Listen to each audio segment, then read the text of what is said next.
Frontier is working on a rebalance on pretty much all income sources in Elite. They're starting with mining, and they have just released some information about some changes that will be implemented next week.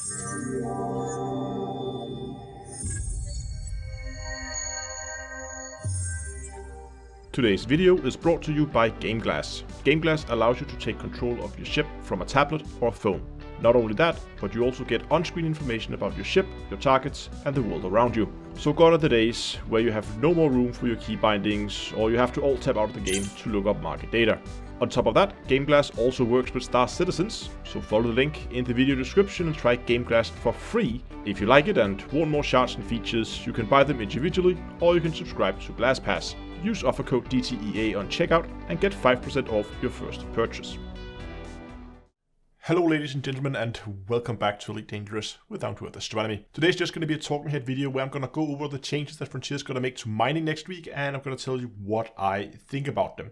Now, just to get everybody up to speed, Frontier is doing a rebalance of income in Elite.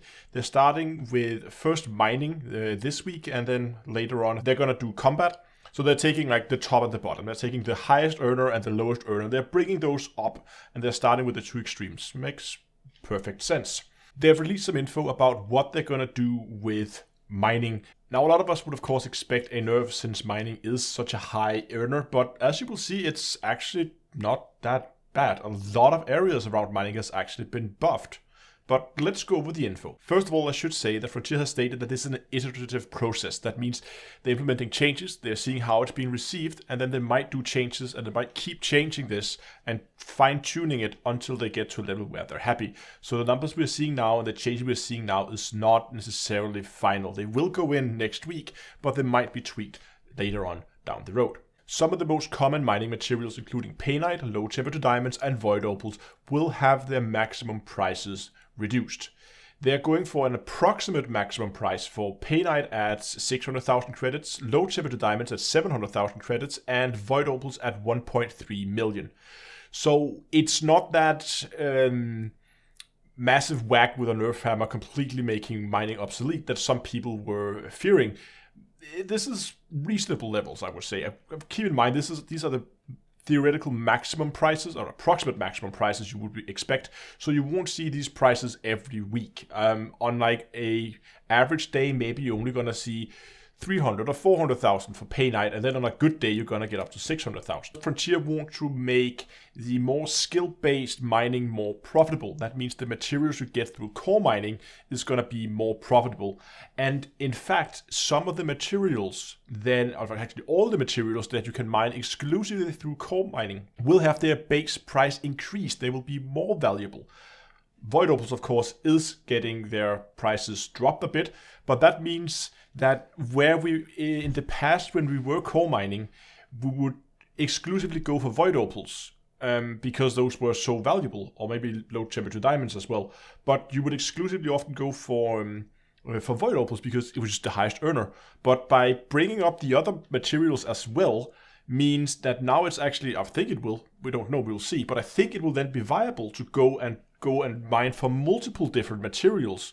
There's a lot of different balance things you now have to do. Do you want to go to multiple stations to sell then? And there's a lot of things to take into consideration here that we don't know before we see the final version in the game, what's going to be most optimal. But there's a good chance here that instead of having to skip core rocks, because it's not a valuable material inside, it will now be actually profitable to mine all core rocks, or at least most of them. I think that would be a wonderful change. It leaves less downtime between mining. You spend less time just searching through a belt, and you spend more time mining, which in my mind is the fun process here. So personally, I think, yeah, that's actually pretty nice to bring all those materials more in line with each other. And I know, before you're all heading out to the comment section, there's some issues with the pulse wave analyzer at the moment, and I'll come back to that towards the end of the video. They're also making changes to the trade side of mining, so where you actually go to sell your materials. A while back, Frontier implemented a supply and demand mechanic for it, so that the more you had in your cargo hold, the more you wanted to sell, the less you would get for it.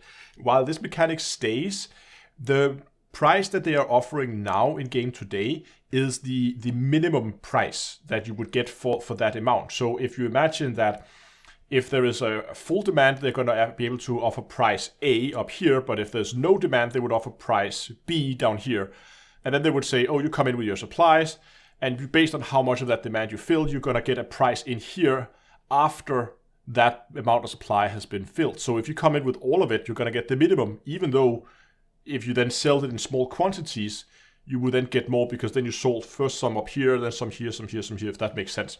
That mechanic is being changed. So now instead of giving you the minimum price, it's now giving you the average price. That means you are going to be able to see, if it wasn't for the changes, you would be able to see higher prices for your mining materials. That means that the supply and demand is going to be less aggressive. It's not going to be that big of a drop in price, but you come in with a cargo hold full of valuable materials, which I think is really nice. Furthermore, they are also increasing the demand for these materials. So when a system is in the correct state, BGS-wise, the demand for these materials is going to be higher. And they've given an example that's going to be 25,000 plus demand for these materials. So there's going to be a very, very big demand for these, meaning that even if you come in with a cutter full of void opals, your percentage of the full demand should now be less than it was before, meaning that not only will the supply and demand price reduction be less, but you will also come in with a smaller percentage of the total demand, meaning that it'll be even less than it was before. So I think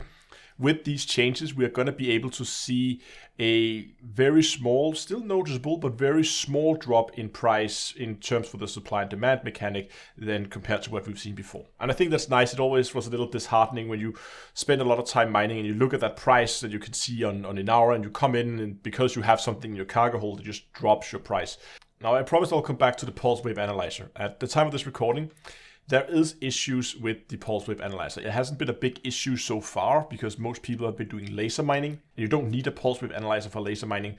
But now that they're making the change over to core mining, again being, I hope at least it's going to be a more profitable way to mine, you can't really do that without a pulse wave analyzer. And I asked Frontier if they have any plans that now they are reworking the mining a little bit, if they have plans to fix that pulse wave analyzer. The answer was that it's still being investigated. I'm not sure what's going on, but it seems that the fix for that pulse wave analyzer bug is not going to come with this patch.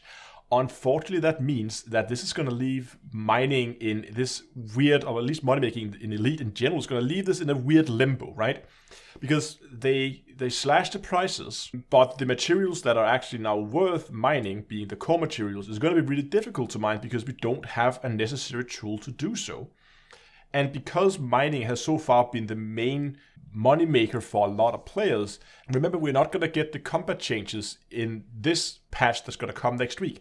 That means there's going to be a gap here between these two where we can't really make a lot of money from mining, at least not as much as we could before. It would probably still be a lot, but not as much as we could before. But the other activities has not been buffed yet. So we're kind of in this weird limbo in between period where I really think the best you can do is just go and do something that's maybe not money making related. Go and unlock some engineers, go and collect some engineering materials, because it's gonna be really weird, and especially when they're still gonna be iterating on it. It's gonna change so fast and so rapidly, I think, that you might have something that works and then you go to a station, you come back out and then something's been changed.